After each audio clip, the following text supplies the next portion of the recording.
despite the gains made in the past 25 years, these gains have not been experienced equally by all, and there is a rising inequality within populations where a considerable number of people continue to live in conditions of extreme poverty without the fulfillment of their human rights and fundamental freedoms. We want to come up with a world wherein every woman and girl, without distinction or discrimination, can enjoy their full sexual and reproductive rights in an atmosphere of peace as we move forward. We must not give up until no mother has to give up her daughter to an early and forced marriage, either due to outdated cultures or due to economic pressures. We as legislators, we as parliamentarians must not rest.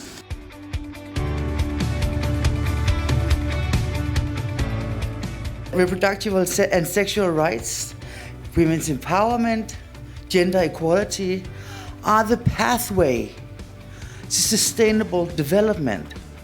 I should not be discriminated on my rights because I'm a woman. Everybody has a right to make the right choices, and where they're not able to differentiate on what kind of choice, they have an opportunity to consult. And so I should not be banned from what I think is my right because somebody else is thinking on my behalf. When we have this conference, gathering 5,000 people talking about human rights, that actually someone are working against this conference reminds me why we are doing this. Because how can you work against human rights? How can you work against women's rights? How can you work against LGBTIQ rights? So that people are just coming together to work against this conference reminds me how important this conference is.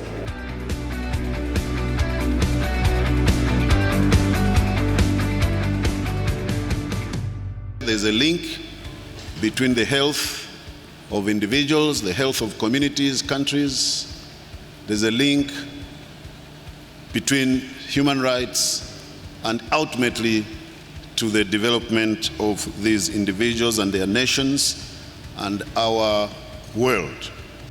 Everyone in this room has the power and the responsibility to advocate for the implementation of policies and programs that will advance gender equality. I consider an alliance among parliamentarians absolutely strategic, and we do need it. What it means is that the alliance can feed out information to the caucuses it has in the individual parliaments. A lot of MPs want to do the right thing, but they don't have the evidence or the information or their advocacy material. MPs have a duty to hold governments to account through parliamentary committees, through budget examination, and they need support to do that. So I think the alliance can be very important in providing them with that. Most developing countries are still very donor dependent. I get worried when we run out of HIV drugs. I get worried about Trump being in office because he's against a lot of things that I stand for. Today I saw so many of you so eager to share your best practices. We have a lot of challenges, but at the end of the day, we should never tire.